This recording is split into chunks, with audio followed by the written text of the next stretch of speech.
All right, so for vocabulary, you are going to drag the red X on the vocabulary puzzle piece that does not belong. So you have the word prime, composite, greatest common factor, and sum. So in your head, you're thinking to yourself, which one of these numbers, or I'm sorry, words, does not fit or belong with these words? Like if I were to see all these words and have them in a sort, where would I sort them and where would I put them?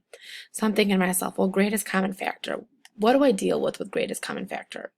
Well, I have to break down a number, prime factorization, and then I'm circling certain numbers. I'm circling my prime numbers.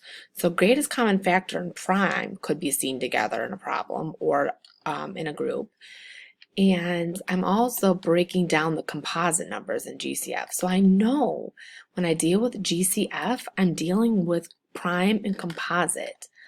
Nowhere do I have to define the sum of that because sum means the answer to an addition problem. So the X is going to go over the word sum.